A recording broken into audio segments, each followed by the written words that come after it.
നമസ്കാരം. മലയാളി വാർത്ത ടോക്കിലേക്ക് സ്വാഗതം. ശബരിമലയിൽ ചില നിർണായക നീക്കങ്ങളിലേക്ക് SIT കടന്നിരിക്കുന്നു. അതായത് അന്വേഷണത്തിന്റെ 3ാം ഘട്ടത്തിലേക്ക് കടക്കുകയാണ്. അതിൽ ഏറ്റവും പ്രധാനപ്പെട്ട വിവരം ഇപ്പോൾ പുറത്തേക്ക് വരുന്നത് വരും ദിവസങ്ങളിൽ ചില നിർണായക അറസ്റ്റുകൾ ഉണ്ടാകും എന്നുള്ളതാണ്. ഇതുവരെ നമുക്കറിയാം ഈ കേസിൽ ഉണ്ണികൃഷ്ണൻ പോറ്റി, മുരാരി ബാബു ഈ 2 അറസ്റ്റുകൾ മാത്രമേ നടന്നിട്ടുള്ളൂ. എന്നാൽ ഇനിയുള്ള അറസ്റ്റുകൾ അത് ശരിക്കും സർക്കാരിനെയും CPM-നെയും തീച്ചൂളയിൽ നിർത്തുന്നതാണ്. അതായത് ദേവസ്വം ബോർഡിന്റെ ഉദ്യോഗസ്ഥർ ഉൾപ്പെടെയുള്ളവരെയാണ് അറസ്റ്റ് ചെയ്യാൻ പോകുന്നത് എന്നുള്ള വിവരങ്ങൾ പുറത്തേക്ക് വന്നിട്ടുണ്ട്. അതിൽ ഏറ്റവും നിർണായകമായ ഒരു വശമെന്ന് പറയുന്നത് കഴിഞ്ഞ ദിവസം ഉണ്ണികൃഷ്ണൻ പോറ്റിയെയും മുരാരി ബാബുവിനെയും ഒരുമിച്ചിരുത്തി SIT ചോദ്യം ചെയ്തിരുന്നു. അതിനുശേഷമാണ് ചില അറസ്റ്റുകൾ ഉണ്ടാകും എന്നുള്ള വിവരങ്ങൾ പുറത്തേക്ക് വരുന്നത്. അപ്പോൾ ദേവസ്വം ബോർഡുമായി ബന്ധപ്പെട്ട് വലിയ അഴിമതി ഇതിനു പിന്നിൽ നടന്നിട്ടുണ്ട് എന്ന് വ്യക്തമായ ഘട്ടത്തിലാണ് ദേവസ്വം ഉദ്യോഗസ്ഥരിലേക്ക് കടന്നിരിക്കുന്നത്. 2019 മുതൽ ഇങ്ങോട്ടുള്ള ദേവസ്വം പ്രസിഡന്റുമാരുടെ ചോദ്യം ചെയ്യലുകൾ നടക്കും. അതിൻ്റെ വേണ്ടി വന്നാൽ അറസ്റ്റിലേക്ക് വരെ കടക്കുമെന്നുള്ളതാണ് വിവരങ്ങൾ. നമുക്കറിയാം, ശബരിമലയുമായി ബന്ധപ്പെട്ട് സംസാരിക്കുകയാണെങ്കിൽ ഏറ്റവും പ്രധാനപ്പെട്ട ഒരു ദിവസങ്ങൾ അടുത്തുകൊണ്ടിരിക്കുകയാണ്. അതായത് മകരവിളക്കുമായി ബന്ധപ്പെട്ടിട്ടുള്ള തീർത്ഥാടനവുമായി ബന്ധപ്പെട്ടിട്ടുള്ള കാര്യങ്ങൾ നടന്നുകൊണ്ടിരിക്കുകയാണ്. അപ്പോൾ ഒരു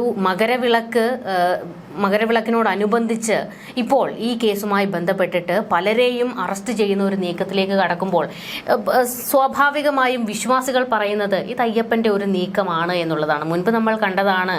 അതായത് സ്വർണ്ണപ്പാളി കൊണ്ടുവയ്ക്കുന്ന ദിവസമായിരുന്നു ഉണ്ണികൃഷ്ണൻ പോറ്റിയുടെ അറസ്റ്റ് നടന്നത്. ഇപ്പോൾ മകരവിളക്കിനോടനുബന്ധിച്ച് കൊള്ളക്കാർക്കെല്ലാം പിടിവീഴുന്ന ഒരു സാഹചര്യം ഉണ്ടാകുന്നു. ശരിക്കും എന്താണ് ഈ വിഷയത്തിൽ ഇപ്പോൾ ചർച്ചകളായി മാറിക്കൊണ്ടിരിക്കുന്നത്? പുറത്തേക്ക് വരുന്ന വിവരങ്ങൾ എന്തൊക്കെയാണ്? നേരത്തെ പറഞ്ഞതുപോലെ SIT 3ാം ഘട്ടത്തിലേക്ക് കടന്നിരിക്കുകയാണ്. അപ്പോൾ ഈ പറഞ്ഞതുപോലെ മകരവിളക്ക് എത്തുന്നതിന് മുൻപേ ഈ സ്വർണ്ണക്കടത്തിൽ ഏർപ്പെട്ടിട്ടുള്ളവർ ആരെല്ലാമാണോ 2019 മുതൽ ഉള്ളതാണ്, ഇപ്പോൾ 2025 അതിന് തീരുമാനമാകാൻ പോകുന്നത്. എന്തായാലും അതിനുള്ള തുടക്കം ആരംഭിച്ചത് തുലാം 1-നാണ്. ഇനി വരാൻ പോകുന്നതാണ് മകരവിളക്ക്. ഈ മകരവിളക്കിന് മുൻപ് തന്നെ എൻ്റെ ഒരു അനുമാനത്തിൽ തീർച്ചയായും എല്ലാവർക്കും തന്നെ പിടി വീണിരിക്കും. അതിനു മുമ്പ് ഉന്നതരെല്ലാവരും തന്നെ, ഉന്നതർ ഉൾപ്പെടെയുള്ളവർ ഒന്ന് കിടുങ്ങേണ്ട അവസ്ഥ തന്നെയാണ്. അവരെല്ലാം കുടുങ്ങാൻ സാധ്യതയുണ്ട്. അങ്ങനെയാകുമ്പോൾ ഇത് നീളുന്നത് പിണറായി ഗവൺമെന്റിലേക്കും കുറച്ചൊരു പേടി തന്നെയാണ്. കാരണം 2019 കൊള്ള നടന്നു, 2025 അത് ഒതുക്കി തീർക്കാനുള്ള ശ്രമങ്ങൾ നടന്നു. ഇതാണ് ഇപ്പോൾ ഒരു ബന്ധമായിട്ട് പറയുന്നത്. 2019 2025 തമ്മിൽ വലിയൊരു ബന്ധമാണ് ഉണ്ടാകുന്നത്. കാരണം ഇത് നടന്നത് 2019 ഇപ്പോൾ ഒരുപാട് തലകൾ ഉരുളുന്നതിന് മുൻപ് തന്നെ എങ്ങനെയെല്ലാം ഇതെല്ലാം ഒതുക്കാമെന്ന ഒരു ചിന്തയിലാണ് ഇപ്പോൾ പിണറായി സർക്കാർ ഇരിക്കുന്നത്. ഇപ്പോഴും ഹൈക്കോടതി ഇതിൽ ഇടപെട്ടില്ലായിരുന്നു എന്നുണ്ടെങ്കിൽ ഇപ്പോഴും ഇതിന് ഒരു തുമ്പും ഉണ്ടാവില്ലായിരുന്നു. എന്തോ ഒരു നോട്ടപ്പശ കൊണ്ട് പറ്റിയ സംഭവം എന്ന് മാത്രം ഒരു രീതിയിൽ ഒതുക്കിത്തീർക്കാവുന്ന ഒരു കേസായിരുന്നു ഇത്. അത് നമ്മൾ ഇവിടെ ഞാൻ മുൻപ് പറഞ്ഞതുപോലെ തന്നെ സർക്കാരിനും CPM-നും വലിയ ഒരു തിരിച്ചടി ഉണ്ടാകുന്നു എന്ന് പറയുമ്പോൾ 2019 മുതലുള്ള കാര്യങ്ങളാണ് അന്വേഷിക്കുന്നത്. ഇത് പിണറായി സർക്കാരിന്റെ കാലമാണ്. അപ്പോൾ ഇതിലൊരു കള്ളം നടന്നതിൽ ദേവസ്വത്തിന്റെ ഉദ്യോഗസ്ഥരാണ് എന്ന് കണ്ടു കഴിഞ്ഞാൽ, പ്രത്യേകിച്ച് നമുക്കറിയാം ദേവസ്വം ബോർഡിൽ പിൻവാതിൽ നിയമനങ്ങളാണ് CPM-കാർ കൈയാളുകയാണ് അവിടെ. അപ്പോൾ പാർട്ടിയിലേക്ക് ഈ ഒരു അന്വേഷണം മാറുമോ എന്നുള്ളതാണ് അവരെ സംബന്ധിച്ചിടത്തോളം ഭയപ്പെടുത്തുന്നത്. അതിനുള്ള ചാൻസ് ഉള്ള കാരണം സർക്കാർ ഒത്താശയിൽ കയറി കൂടിയ CPM-കാരിലേക്ക് തീർച്ചയായും അന്വേഷണം മുന്നോട്ട് കൊണ്ടുപോകുമ്പോൾ അതിൽ പെടുമെന്ന് ഉറപ്പാണ്. അതുകൊണ്ട് തന്നെ അവരെല്ലാവരും CPM-കാർ പൊതുവെ കുറച്ചൊരു പേടിയിലാണ്. കാരണം അടുത്ത് വരാൻ പോകുന്ന തെരഞ്ഞെടുപ്പാണ്, അതിനെ അത് ബാധിക്കുമെന്നുള്ളത് ഉറപ്പാണ്. 2019-25 കാലഘട്ടത്തിലെ ദേവസ്വം പ്രസിഡന്റുമാരിൽ PS പ്രശാന്ത്, 2019 പ്രസിഡന്റായിരുന്ന A പത്മകുമാർ, ഈ പത്മകുമാർ മുതൽ പ്രശാന്ത് വരെയുള്ളവരെ എല്ലാവരും തന്നെ ഇതിൽ ഭാഗമായിട്ടുണ്ട് എന്ന് തന്നെ കരുതാം. അതിൽ ഏറ്റവും കൂടുതൽ വരുന്നത് പത്മകുമാറും പ്രശാന്തും തന്നെയാണ്. കാരണം പ്രശാന്തിനും ഇതിൽ ചാൻസ് ഒരു പങ്കുണ്ട്. കാരണം ഈ 2024-25 നടന്നിട്ടുണ്ട്. അപ്പൊ അതിൽ ഈ അന്വേഷണ സംഘം ഇതാണ് ഇപ്പോൾ പരിശോധിച്ചുകൊണ്ടിരിക്കുന്നത്. ദേവസ്വം ബോർഡ് പ്രസിഡന്റുമാർക്കും സംഭവത്തിൽ പങ്കുണ്ട് എന്ന് വ്യക്തമായാൽ അറസ്റ്റ് തീർച്ചയായും ഉണ്ടാകും എന്ന് തന്നെയാണ് പറയുന്നത്. പത്മകുമാറിനെ വിശദമായി ചോദ്യം ചെയ്യാൻ നോട്ടീസ് നൽകുമെന്ന് പറയുന്നു. 2019 മുതൽ അല്ല, അതിനു മുമ്പ് ഒരു 30 കൊല്ലത്തെ പ്രവർത്തനങ്ങളിൽ അന്വേഷണം വേണമെന്ന് സർക്കാരും CPM-ഉം ആവശ്യപ്പെട്ടു. കാരണം അങ്ങനെയാണെങ്കിൽ കുറേയൊക്കെ ഇതങ്ങ് തേഞ്ഞു മാഞ്ഞു പോയിക്കോളും എന്നൊരു വിചാരമാണ് ഉണ്ടായിരുന്നത്. അപ്പോൾ ദേവസ്വം ബോർഡിലുള്ളവരെ രക്ഷിക്കുന്നതിന് വേണ്ടിയാണ് അങ്ങനെ ചെയ്തെന്നുള്ളത് 101% ഉറപ്പായിരുന്നു. പക്ഷേ ഹൈക്കോടതി കട്ടായം പറഞ്ഞിരിക്കുകയാണ് 2019 മുതലുള്ള അന്വേഷണം തന്നെയാണ് ആദ്യം നടത്തേണ്ടത് എന്ന് പറഞ്ഞു. അതോടുകൂടി പിണറായി ഭരണത്തിൽ വൻ കൊള്ള നടന്നു എന്ന് തെളിഞ്ഞാൽ വിശ്വാസികൾ ഇളകും എന്ന് ഉറപ്പാണ്. അതാണ് ഇപ്പോൾ ഈ മകരവിളക്കിന് മുമ്പ് എന്താണ് വിശ്വാസികൾ ഇനി പിണറായിക്കിട്ട് കൊടുക്കാൻ പോകുന്നതെന്ന് മാത്രം നോക്കിയാൽ മതി. നമുക്കറിയാം, ഈ ശബരിമലയുമായി ബന്ധപ്പെട്ട് കൊള്ള നടന്നു എന്ന് പറയുമ്പോൾ തുടക്കം മുതൽ തന്നെ ഇതിന്റെ വിവാദം വലിയ രീതിയിൽ കത്തിയാളി നിന്ന സമയത്തും ഹൈക്കോടതിയിൽ ദേവസ്വം ബോർഡ് പറഞ്ഞ ഒരു വാദമുണ്ട്. അതായത് ഇത് ചില ഉദ്യോഗസ്ഥർ മാത്രം അറിഞ്ഞു നടന്ന കൊള്ളയാണ്, അല്ലാതെ ദേവസ്വം ബോർഡിനോ സർക്കാരിനോ ഇതിൽ പങ്കില്ല എന്നായിരുന്നു. അതായത് PS പ്രശാന്ത്, ഇപ്പോഴത്തെ ദേവസ്വം ബോർഡ് പ്രസിഡന്റ്, ശ്രമിച്ചുകൊണ്ടിരുന്നത് ഈ കൊള്ളയിൽ സർക്കാരിനും അല്ലെങ്കിൽ ദേവസ്വം ബോർഡിനും ഒരു പങ്കുമില്ല എന്ന് തെളിയിക്കുന്നതിനായിരുന്നു. ഏതോ ഒരു ഉണ്ണികൃഷ്ണൻ പോറ്റിയും ചേർന്ന് നടത്തിയ ഒരു കൊള്ള. പക്ഷേ അങ്ങനെയല്ല. കോടതി കൃത്യമായി ഉത്തരവിൽ വ്യക്തമാക്കിയിട്ടുണ്ട്, അവിടെ നടന്നിരിക്കുന്നത് ചെറിയ കൊള്ളയല്ല, അതിൽ ദേവസ്വം ബോർഡിന് കൃത്യമായ പങ്കുണ്ട് എന്ന് തന്നെ ഹൈക്കോടതി കട്ടായം പറഞ്ഞു. അതിന്റെ ശേഷമാണ് SIT ദേവസ്വം ബോർഡിനെ പ്രതിക്കൂട്ടിൽ നിർത്തിക്കൊണ്ടുള്ള ഒരു അന്വേഷണമാണ് ഈ സമയത്തൊക്കെ നടത്തിയത്.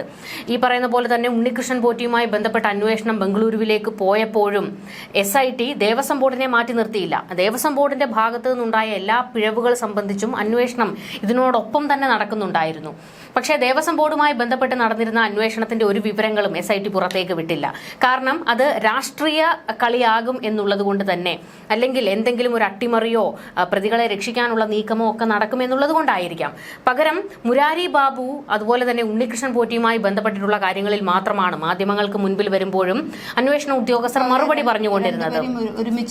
കഴിഞ്ഞ ദിവസമാണ് അവരെ ഒരുമിച്ചിരുത്തി ചോദ്യം ചെയ്തത്. അതിനുശേഷമാണ് ഇനിയിപ്പോൾ വരും ദിവസങ്ങളിൽ അറസ്റ്റുകൾ ഉണ്ടാകുമെന്ന് വ്യക്തമാക്കിയത്. ഇവിടെയാണ് നമ്മൾ ഹൈക്കോടതി SITക്ക് കൊടുത്തിരിക്കുന്ന ഒരു സ്വാതന്ത്ര്യം മനസ്സിലാക്കേണ്ടത്. അതായത് ഇതുമായി ബന്ധപ്പെട്ട്, കൊള്ളയുമായി ബന്ധപ്പെട്ട്, അട്ടിമറിയുമായി ബന്ധപ്പെട്ട് എന്തൊക്കെ നടന്നിട്ടുണ്ടോ അതിലേക്കെല്ലാം അന്വേഷണം പോകണം. അറസ്റ്റ് വേണ്ടി വന്നാൽ മുഖം നോക്കാതെ അതിന് നടപടി എടുക്കണം എന്നുള്ളതാണ്. അവിടെയാണ് നമ്മൾ ഈ പറയുന്ന പോലെ തന്നെ മുൻ പ്രസിഡന്റ് പത്മകുമാർ കുടുങ്ങാൻ പോകുന്നത്, മുൻ കമ്മീഷണറായിട്ടിരുന്ന വാസു കുടുങ്ങാൻ പോകുന്നത്. ഇവരെയൊക്കെ വാസുവിന്റെ കാര്യത്തിൽ രക്ഷപ്പെടുത്താനുള്ള ഒരു ശ്രമം നടത്തുന്നല്ലേ?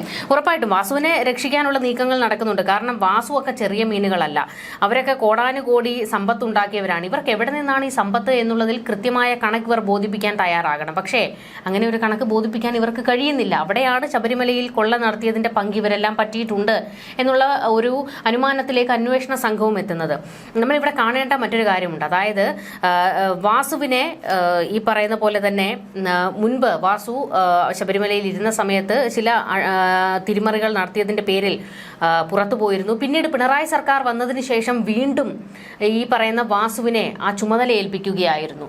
അപ്പോൾ ഈ കൊള്ളക്കാരുടെ കൈകളിലേക്കൊക്കെ തന്നെ അധികാരം പോയി എന്നുള്ളതാണ് പിന്നീട് ഒരു സമയത്ത്. അപ്പോൾ ഇവിടെ അത് കൃത്യമാണ്. ഇവർക്കൊക്കെ ശബരിമലയിൽ അഴിഞ്ഞാടാനുള്ള ഒരു അവസരം ഈ സർക്കാരിന്റെ ഭാഗത്ത് നിന്ന് ഉണ്ടാക്കി കൊടുത്തു എന്നുള്ളതാണ്. ഈ പറയുന്ന പോറ്റി കള്ളനാണ്, മുരാരി ബാബു ഭയങ്കര കള്ളനാണ്. ശബരിമലയിൽ കൊള്ള നടത്തിക്കൊണ്ടിരുന്ന സമയത്താണ് പെരുന്നയിൽ ഇയാളുടെ വീട് പണി നടത്തിക്കൊണ്ടിരുന്നത്, തേക്കിൻ കൊട്ടാരം പണിതുകൊണ്ടിരുന്നത്. അപ്പോൾ ഇതിന്റെ എല്ലാം ഇവരിലേക്കെല്ലാം എത്തിയ സമ്പത്ത് അത് ശബരിമലയിൽ നിന്ന് തന്നെ ഉള്ളതാണ് എന്നുള്ളത് വ്യക്തമായി കഴിഞ്ഞിട്ടുണ്ട്. ഇവിടെയാണ് ഇനിയിപ്പോൾ നിർണായകമായ അറസ്റ്റുകൾ നടക്കുന്നു എന്ന് പറയുമ്പോൾ ഉറപ്പായും നമുക്ക് അതിൽ പത്മകുമാറിന്റെയും വാസുവിന്റെയും ഒക്കെ അവരെ ചോദ്യം ചെയ്യുന്നതിലേക്കാണ് പോകുന്നത് എന്നുള്ളത്. അങ്ങനെ വരുമ്പോഴാണ് 2019 ദേവസ്വം മന്ത്രിയായിട്ടിരുന്ന കടകംപള്ളി സുരേന്ദ്രന് പൂട്ട് വീഴുമോ എന്നുള്ള ഒരു ചോദ്യം വരുന്നത്. കാരണം മന്ത്രിയായിരുന്നത് കൊണ്ട് എനിക്കൊന്നും അറിയില്ല, ഞാനൊന്നും അറിഞ്ഞില്ല, ഈ പറയുന്ന പോലെ പോറ്റിയാണ് അവിടെ കൊള്ള നടത്തിയത് എന്നൊക്കെ പറഞ്ഞ് ദേവസ്വം മന്ത്രിക്ക് ഉരുണ്ട് കളിക്കാൻ കഴിയില്ല. ഇത്രത്തോളം വലിയ പൊട്ടിത്തെറി ഇവിടെ നടക്കുമ്പോഴും മുൻ ദേവസ്വം മന്ത്രി, ദേവസ്വത്തിന്റെ മുൻ മന്ത്രിയായിട്ടിരുന്ന കടകംപള്ളി സുരേന്ദ്രൻ ഒരക്ഷരം മിണ്ടുന്നില്ല, മൗനി ബാബയായിട്ടിരിക്കുകയാണ്. അയാൾ മൗനത്തിലിരിക്കാനുള്ള കാരണം 2019 കടകംപള്ളി സംസാരിച്ചിരുന്നല്ലോ യുവതി പ്രവേശനവുമായി ബന്ധപ്പെട്ട്. ഇപ്പോൾ ഈ ഇതിലെന്താണ് ഒന്നും മിണ്ടാത്തത്? അതാണ് പറയുന്നത്, ഈ കൊള്ളയിൽ എന്തെങ്കിലും പങ്കുണ്ടോ എന്നുള്ളതാണ് അവിടുത്തെ ചോദ്യം. മാത്രമല്ല മുരാരി ബാബുവിന്റെയും പോറ്റിയുടെയും ഒക്കെ ഫോൺ രേഖകൾ ഉൾപ്പെടെയാണ് അന്വേഷണ സംഘം പരിശോധിച്ചുകൊണ്ടിരിക്കുന്നത്. അതിൽ ഏറ്റവും കൂടുതൽ കോളുകൾ ആർക്കൊക്കെയാണ് പോയിരിക്കുന്നത് എന്നുള്ളത് മാർക്ക് ചെയ്ത് അന്വേഷണം നടത്തുന്നുണ്ട്. അപ്പോൾ ഒന്നുപോലും തെളിഞ്ഞു എന്ന് വരാം. ഇനി വരികയാണെങ്കിൽ തന്റെ അനുമാനം മാത്രമാണ്. ഇപ്പോൾ ഈ 2019 സംഭവങ്ങളിലുള്ള ഞെട്ടൽ ഇനിയും ശരിക്കും പറഞ്ഞാൽ ശബരിമല വിശ്വാസികൾക്ക് മാറിയിട്ടില്ല. എന്തെല്ലാമാണ് കാട്ടിക്കൂട്ടിയിരുന്നത്. സ്ത്രീകളെ യുവതികളെ പ്രവേശിപ്പിക്കുന്നു, അവരെ പകുതിക്ക് വഴിച്ച് തടയുന്നു, അങ്ങനെ ഇതെല്ലാം നടന്നു. അതായത് പോലീസ് വേഷത്തിൽ ഉൾപ്പെടെ ഇവരെ അകത്താനുള്ള ശ്രമം നടന്നിരുന്നു. ഇതെല്ലാം തന്നെ ഈ ഒരു സ്വർണ്ണക്കടത്തിന് വേണ്ടിയായിരുന്നു എന്ന് നമ്മൾ ചിന്തിക്കുന്നതിൽ തെറ്റില്ലല്ലോ. അല്ല, അത് കേരളത്തിലെ ബഹുഭൂരിപക്ഷം ആൾക്കാരും അതിനെ അങ്ങനെയാണ് വ്യാഖ്യാനിക്കുന്നത്. അതായത് അവിടെ ഈ ശബരിമല യുദ്ധക്കളമാക്കിക്കൊണ്ട് അവിടെ സ്വർണ്ണക്കൊള്ള നടത്തി എന്നാണ് ഈ പറയുന്ന വലിയൊരു ആരോപണമായിട്ട് എല്ലാവരും പറയുന്നത്. പിണറായി വിജയനാണ് അതിന് പിന്നിൽ എന്ന് ആൾക്കാർ വ്യക്തമായി, അതായത് അവർ തറപ്പിച്ചതങ്ങ് പറയുകയാണ്. ഇതിനൊക്കെ എന്തെങ്കിലും സ്ഥിരീകരണം ഉണ്ടോ എന്ന് ചോദിച്ചാൽ ഇതുവരെ സ്ഥിരീകരണം ഒന്നും വന്നിട്ടില്ല. പക്ഷെ അവർ അതങ്ങ് തറപ്പിച്ച് പറയുകയാണ്. അവിടെ സ്ത്രീകളെ കയറ്റിക്കൊണ്ട് അതിന്റെ മറവിൽ കൊള്ള നടത്തുകയാണ് ഈ സർക്കാർ ചെയ്തത് എന്നുള്ള ഒരു വലിയ ആരോപണം പിണറായിക്ക് നേരെ ഉയർന്നു നിൽക്കുന്നു. പിന്നാലെ പിണറായിക്ക് അയ്യപ്പ കോപം കൊണ്ട് ഒരുപാട് പ്രശ്നങ്ങൾ ഉണ്ടായിട്ടുണ്ട്. മകളുടെ കേസിലും മകന്റെ കേസിലും എല്ലാം തന്നെ അതിനൊക്കെ വിശ്വാസികൾ പറയുന്നതാണ്. നമുക്ക് അതിനെ അന്ന് മുതൽ പക്ഷെ പിണറായിക്ക് ഇരിക്കാൻ സൗകര്യം കൊടുത്തിട്ടില്ല. അങ്ങനെ ഒരു വിശ്വാസം എല്ലാവർക്കും ഇടയിലുണ്ട്. അതായത് ശബരിമലയിൽ കൈവച്ചത് കൊണ്ടാണ് പിണറായിക്ക് പിന്നീട് ഇങ്ങോട്ട് മനസമാധാനമായിട്ട് ഉറങ്ങാൻ കഴിയാത്തത് എന്ന് പറഞ്ഞിട്ടുണ്ട്. അങ്ങനെ നമുക്ക് വിശ്വാസമായി ബന്ധപ്പെടുത്തി പറയുകയാണെങ്കിൽ രണ്ടാമത് പിണറായി അധികാരത്തിൽ കയറിയില്ലേ, ശബരിമല കഴിഞ്ഞതിന് ശേഷമാണ് അധികാരത്തിൽ കയറുന്നത്. അപ്പോൾ അങ്ങനെ ആയിരുന്നെങ്കിൽ അയ്യപ്പൻ എന്തുകൊണ്ട് അയ്യപ്പനെ തെളിയിക്കാനുണ്ട്, ഇറങ്ങിപ്പോയിരിക്കല്ലോ. അതൊക്കെ വിശ്വാസവുമായി ബന്ധപ്പെട്ട് നമുക്ക് പറയാൻ കഴിയുന്ന കാര്യങ്ങളാണ് അല്ലേ. നമുക്ക് അന്ധവിശ്വാസം പാടില്ലല്ലോ, വിശ്വാസം നമുക്കാകാം. പക്ഷെ അത് എന്തായാലും ഇപ്പോൾ ഈ ശബരിമലയുമായി ബന്ധപ്പെട്ടിട്ട് ഹൈക്കോടതി നടത്തുന്ന എല്ലാ അന്വേഷണങ്ങളും കഴിഞ്ഞ ദിവസങ്ങളിലൊക്കെ, അതായത് ഈ ദേവസ്വം ബോർഡിനൊക്കെ ഇതിൽ പങ്കുണ്ട് എന്ന് പറഞ്ഞുകൊണ്ട് ഹൈക്കോടതി വലിയ രീതിയിൽ പൊട്ടിത്തെറിച്ചിരുന്നു ദേവസ്വം ബോർഡിനും സർക്കാരിനുമെതിരെയൊക്കെ. അപ്പോൾ എല്ലാവരും, അതായത് അന്ന് സോഷ്യൽ മീഡിയ ഒക്കെ പരിശോധിച്ചാൽ മനസ്സിലാകും, എല്ലാവരും പറഞ്ഞിരുന്നത് അതായത് ജഡ്ജിയിൽ അയ്യപ്പന്റെ ശബ്ദം ഉയർന്നു എന്നൊക്കെ ആയിരുന്നു. അപ്പോൾ അതായത് ഇവിടുത്തെ അന്വേഷണ ഏജൻസികളിൽ നിന്ന് അല്ലെങ്കിൽ ഇവിടുത്തെ നിയമ സംവിധാനങ്ങളിൽ നിന്ന് വലിയൊരു വിശ്വാസം നഷ്ടപ്പെട്ടിരിക്കുന്ന കുറെ മനുഷ്യരുണ്ടല്ലോ. അവരൊക്കെ പറയുന്നത് ഇത് നീതിപീഠത്തിന്റെ ശബ്ദമല്ല, ഇത് അയ്യപ്പന്റെ ശബ്ദമാണ് എന്നുള്ളതാണ്. അപ്പോൾ കാരണം അവരുടെ വിശ്വാസം വ്രണപ്പെട്ട് കഴിഞ്ഞിട്ടുണ്ട്. നമ്മൾ എത്രയോ കാലങ്ങളായി ശബരിമലയുടെ പേരിൽ ഇവിടെ അടിയും ബഹളവും വഴക്കും നടന്നുകൊണ്ടിരിക്കുകയാണ്. മണ്ഡല മകരവിളക്ക് കാലത്ത് പോലും എന്തെല്ലാം രീതിയിലുള്ള വർഗീയ പ്രചാരണങ്ങൾ വരെ ഇവിടെ ഒരു കൂട്ടർ നടത്തിയില്ലേ. പ്രത്യേകിച്ച് ഈ പറയുന്ന രാഷ്ട്രീയ പാർട്ടിക്കാർ തന്നെയാണ് ഇതൊക്കെ നടത്തുന്നത്. ആ കൂട്ടത്തിൽ BJPക്കും കോൺഗ്രസിനും CPM-നും ഒക്കെ വലിയ പങ്കുണ്ട്. അതായത് ഈ ശബരിമലയെ വർഗീയവൽക്കരിക്കുന്നതിൽ അവിടെയാണ് വിശ്വാസികളുടെ അവരുടെ വിശ്വാസം അത് വ്രണപ്പെട്ടുകൊണ്ടിരിക്കുകയാണ് എല്ലാ കാലത്തും. അതിനൊരു അറുതി വരണം എന്നുള്ളതാണ് അവരുടെ ആവശ്യം. അവിടെ ഒരു കൊള്ള നടന്നിട്ടുണ്ടെങ്കിൽ അതിന് പിന്നിൽ പ്രവർത്തിച്ചിരിക്കുന്നത് ആരൊക്കെയാണോ അവരൊക്കെ പുറത്തേക്ക് വരണം. പക്ഷേ മറ്റൊരു കൂട്ടർ ഇപ്പോഴും പറയുന്നുണ്ട് ഒന്നും നടക്കാൻ പോകുന്നില്ല. കാരണം കൊള്ള നടത്തിയവർ രക്ഷപ്പെടും. ഇതുപോലെ 1-2 പേർ, മുരാരി ബാബുവും പോറ്റിയും ഉൾപ്പെടെയുള്ളവരൊക്കെ മാത്രം കുടുങ്ങും. അല്ല, ഗോവർദ്ധനന്റെ പേര്, ഗോവർദ്ധനനെ മാപ്പുസാക്ഷിയാക്കാനുള്ള ഒരു സ്വർണം, അതായത് ഒരാൾ കൊണ്ട് സ്വർണം പൂശാൻ കൊണ്ടു കൊടുക്കുന്നു. ഒരു ജ്വല്ലറി ഉടമയുടെ ജോലി എന്താണ്? അത് മേടിക്കുക. നമുക്കറിയാം. കാരണം ഈ ജ്വല്ലറികളിലെല്ലാം കൃത്യമായ രീതിയിലാണോ കാര്യങ്ങൾ നടക്കുന്നത്? ഈ കൊള്ള മുതലൊക്കെ അവിടെ എത്താറില്ലേ? അപ്പോൾ ആ രീതിയിൽ കിട്ടുന്നു എന്നുള്ളതാണ്. ഇപ്പോൾ ഈ പറയുന്ന ഗോവർദ്ധനനും പറഞ്ഞിരിക്കുന്നത് എന്താണ്? എന്റെ കയ്യിൽ സ്വർണം പൂശാൻ കൊണ്ടു തന്നു, ഞാനത് ചെയ്തു, അതെന്റെ ജോലിയാണ് എന്നാണ് ഇപ്പോൾ അയാൾ പറയുന്നത്. അപ്പോൾ ആ തരത്തിൽ ഇവരെയൊക്കെ മാപ്പുസാക്ഷികളാക്കുന്ന ഒരു നീക്കത്തിലേക്ക് കടക്കുന്നുണ്ട്. ശരിക്കും ഇതിൽ കൊള്ള നടത്തിയത് ആരാണ്? അതാണ് ഏറ്റവും പ്രധാനമായ ചോദ്യം. അതിലേക്ക് ഈ അന്വേഷണം എത്തുമോ എന്നുള്ളതാണ്. കാരണം ബംഗളൂരുവിലെ ചില ഉന്നതരിലേക്ക് അന്വേഷണം എത്തുന്നു എന്ന് കണ്ടപ്പോൾ അത് അട്ടിമറിക്കാനുള്ള ഒരു നീക്കം കഴിഞ്ഞ ദിവസങ്ങളിൽ നടന്നു എന്നുള്ളൊരു വലിയ ആരോപണം ഉയർന്നു വന്നു. അതായത് പോറ്റിക്ക് മാത്രമല്ല ബന്ധമുള്ളത്. ബംഗളൂരുവിലെ അന്വേഷണം അത് ഗോവർദ്ധനിൽ മാത്രം അവസാനിപ്പിക്കാനുള്ള ഒരു നീക്കം വ്യഗ്രത നടക്കുന്നുണ്ട് എന്നുള്ള ഒരു കാര്യം പുറത്തേക്ക് വരുന്നുണ്ട്. അതായത് അതിനപ്പുറത്തേക്ക് ചില ആളുകൾ ഉണ്ടെന്നേ. ആ ആളുകളുടെ പേര് എന്തുകൊണ്ട് പുറത്തേക്ക് വരുന്നില്ല? ഇപ്പോൾ നിർണായകമായ അറസ്റ്റ് നടക്കാൻ പോകുന്നു എന്ന് പറയുന്നു. അത് ഈ പറയുന്ന പത്മകുമാറും വാസുവും ഒക്കെയാണ്. അതിനപ്പുറത്തേക്ക് പോകുന്നില്ല, അന്വേഷണം പോകുന്നില്ല. അവിടെയാണ് ചോദ്യം. ദേവസ്വം ബോർഡിൽ ഇവർക്ക് മാത്രമാണോ ഇതിൽ പങ്കുണ്ടായിരുന്നത് ഈ കൊള്ളയിൽ? അല്ല, അതിന്റെ തല ആരാണ്? അവിടെയാണ് ചോദ്യം. ഒരു ഉണ്ണികൃഷ്ണൻ പോറ്റിക്ക് മാത്രം നടത്താൻ കഴിയുന്ന കൊള്ളയല്ല ഇത്. ഈ പത്മകുമാർ ഇപ്പോൾ കഴിഞ്ഞ ദിവസങ്ങളിലൊക്കെ പ്രതികരിച്ച ഒരു കാര്യമുണ്ട്. അതായത് ഈ കൊള്ള നടത്തിയതിൽ പത്മകുമാർ തടി തപ്പുന്നതിന് വേണ്ടി പറയുന്ന ഒരു കാര്യം, 2019 ഞാനായിരുന്നു, ശരി, സമ്മതിക്കുന്നു. പക്ഷേ ഉണ്ണികൃഷ്ണൻ പോറ്റി ശബരിമലയിൽ എത്തുന്നത് ഏത് കാലഘട്ടത്തിലാണ്? 2007 2007 മുതൽ ഉണ്ണികൃഷ്ണൻ പോറ്റിക്ക് ശബരിമലയുമായി ബന്ധമുണ്ട്.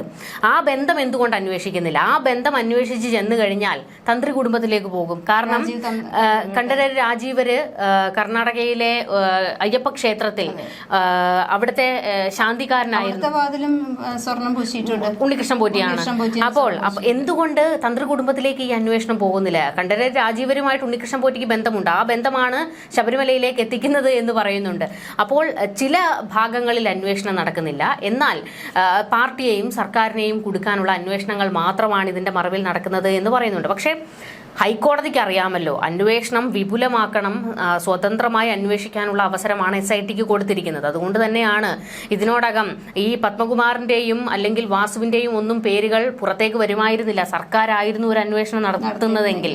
പക്ഷേ ഇവിടെ ഹൈക്കോടതി നേരിട്ടിടപെട്ടതുകൊണ്ടാണ് ഈ പേരുകൾ, അതായത് ഈ പറയുന്ന പത്മകുമാറും വാസുവും ഒന്നും ചെറിയ ആൾക്കാരല്ല, അവര് പാർട്ടിയുമായി വളരെ അടുത്ത ബന്ധമുള്ളവരാണ്. അപ്പോൾ എല്ലാവരും പറയുന്നത് ഇതിന്റെ തലയിലേക്ക് അന്വേഷണം പോകണം. ആ അന്വേഷണമാണ്. അതിൽ കൃത്യമായി ആർക്കൊക്കെ പങ്കാളികളായിരുന്നു അവരെല്ലാം പുറത്തേക്ക് വരണം. ഇന്നിപ്പോൾ മന്ത്രി വാസവന് മുട്ടുകുത്തേണ്ടി വന്നിട്ടുണ്ട്. അതായത് കഴിഞ്ഞ കുറേ ദിവസമായിട്ട് SIT ശബരിമലയിലെ രേഖകൾ ചോദിച്ചുകൊണ്ടിരിക്കുകയാണ്. അത് കൊടുക്കുന്നില്ല ദേവസ്വം ബോർഡ്. കാണാനില്ല, എവിടെയാണെന്ന് അറിയില്ല, ഞങ്ങൾ അന്വേഷിച്ചുകൊണ്ടിരിക്കുകയാണ് എന്നൊക്കെ പറഞ്ഞു. ഹൈക്കോടതി ഇടപെട്ടു. കൃത്യമായി SIT ഹൈക്കോടതിക്ക് മുൻപിൽ പറഞ്ഞു, ഞങ്ങൾ ആവശ്യപ്പെടുന്ന രേഖകൾ തരുന്നില്ല. അതായത് 98, 99 കാലം മുതൽ ഇങ്ങോട്ടുള്ള രേഖകൾ, വിജയ് മല്യ സ്വർണം പൂശുന്നത് മുതലുള്ള കാര്യങ്ങൾ, അതിന്റെ രേഖകളാണ് വേണ്ടത് എന്ന് SIT പറഞ്ഞു. ഇതുവരെ കിട്ടിയില്ല എന്ന് പറയുന്നു. തൊട്ടടുത്ത നിമിഷം ഹൈക്കോടതി ഇടപെട്ടു. രേഖകൾ എത്രയും പെട്ടെന്ന് അന്വേഷണ സംഘത്തിന് മുൻപിൽ ഹാജരാക്കണമെന്ന് വാസവൻ ഇന്ന് പ്രതികരിച്ചിട്ടുണ്ട്. രേഖകൾ കൈമാറുമെന്ന്. അപ്പോൾ അതവിടെ ഉണ്ട്, കൊടുക്കാതിരിക്കുകയായിരുന്നു ഇതുവരെ. അപ്പോൾ ഇവർക്ക് എന്തൊക്കെയോ ചില കള്ളങ്ങൾ മറയ്ക്കാനുണ്ട്. ഈ മന്ത്രി വാസവൻ എന്തിനാണ് ഈ റിപ്പോർട്ട് ചോദിച്ചിട്ടും ദേവസ്വം ബോർഡ് ഇതുവരെ കൊടുക്കാതിരുന്നതിൽ മന്ത്രി വാസവൻ എന്തുകൊണ്ട് പ്രതികരിച്ചില്ല? ദേവസ്വം മന്ത്രിയാണല്ലോ.